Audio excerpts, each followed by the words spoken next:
YouTube, we're talking college sports in the Deep South, where college football is king. And on the plains of Auburn, the battle cry is War Eagle. Kennard Vernon Stewart here for the podcast once again, talking a little bit about Auburn football as the Tigers get ready to take on Tulane in an all-white. The fans are asked to wear all-white under the lights in Jordan-Hare Stadium, 6:30 Central Time, 7:30 Eastern Time. War Eagle. Go ahead and like this video, comment, and subscribe to the channel. And as always, it's great to be an Auburn Tiger. A lot of moving parts here in week 2.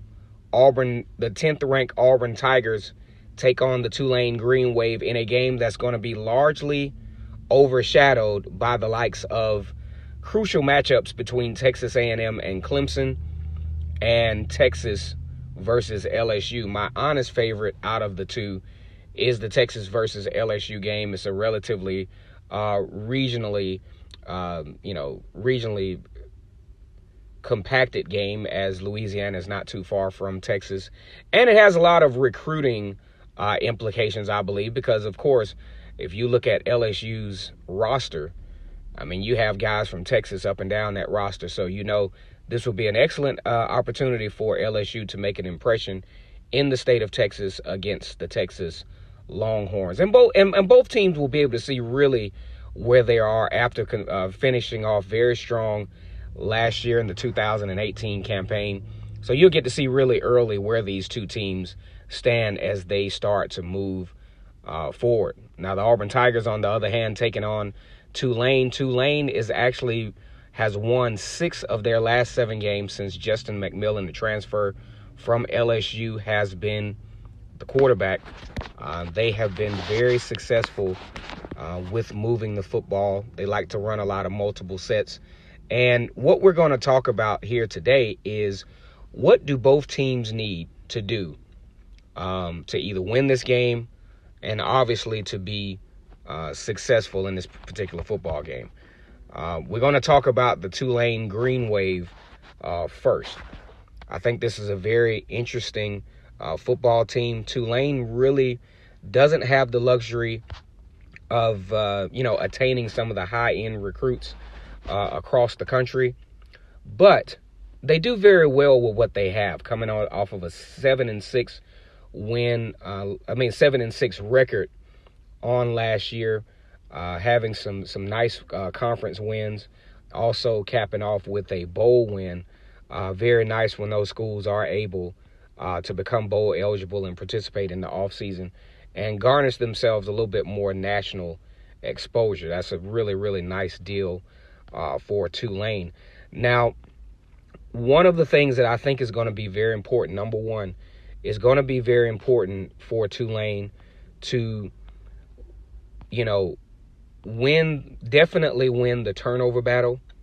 Actually start to create, they're going to have to create some type of turnovers to neutralize Auburn in this particular football game. And it's something that they have been pretty good at. In most of their games, they generate, multiple turnovers, even in losses, generate multiple turnovers. I think that's going to be a way, especially if they're going to keep this game close. Turnover differential in their favor is going to be very important. Number 2, from a defensive standpoint, Tulane, in several media outlets, they have garnished the praise of having, one of the top defensive lines in the country. I think that's a little bit on the far-fetched side because, one thing about it, they do dominate their lane. They do, in their particular conference, they do relatively well defensively. But I do have some firm arguments as to whether this team is actually, has the best defensive line in the country. If you look at just overall defensively in games that Tulane has lost, they give up a lot of yards. Except for the SMU game, Tulane gave up at least 400-plus yards. They gave up, 20-plus first downs, and also did not win the did not win the time of possession battle. Really, the only thing that helped them stay even closer in some of those games is, like I said before, they are able to generate turnovers. So if Tulane is going to be very successful, this defensive line, who appears to be the strong point of this football team, is really going to have to take their play to the next level. The only issue with this is going to be is I believe Oregon had one of the more, physical and athletic defenses that Auburn will play, at least in the first half of the season. The only thing is, you talk about conditioning. The conditioning was clearly an issue for the Oregon Ducks, and we were and the game was in a climate control environment. So just imagine very hot, humid night in Jordan-Hare Stadium. Energy is just out of control. I just don't, I think the defense for Tulane is going to have to step up on a next level type way, and I'm just not sure if they're going to have the depth to do so, at least for a long period of time. So I think, Tulane's defense definitely has to really overstate being one of the better defensive lines in the country and actually come through and play almost elite in order to have a chance in this or to keep their team in the game to have a chance in this football game.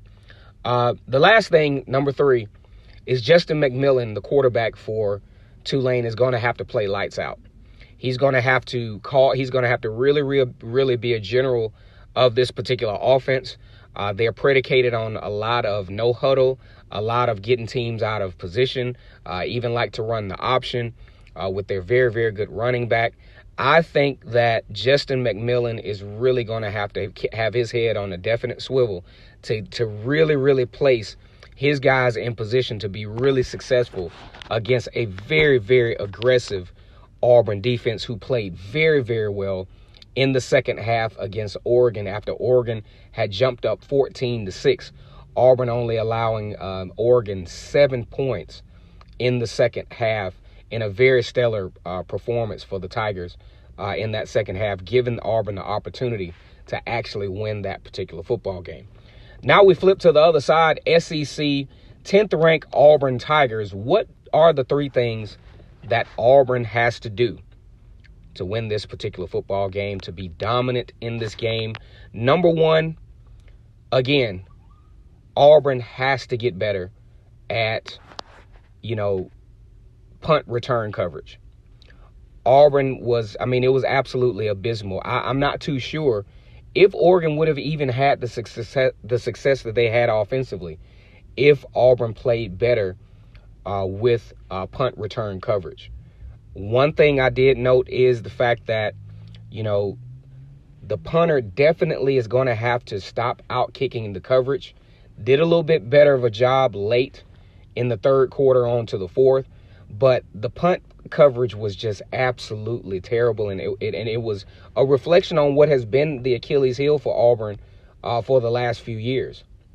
So that's something that's definitely going to have to improve. Number 2 is penalties from the offensive line.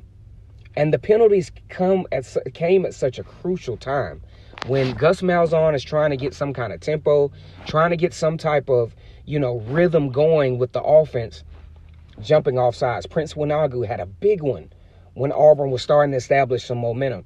So that's something, discipline on the offensive line once the tempo gets going. I know these guys weren't necessarily accustomed to running tempo, and of course this is a high anxiety game against Oregon, and you can get kind of your discipline and your letting the moment get too big can be a factor, but you gotta be more disciplined. More discipline from the offensive line is definitely key.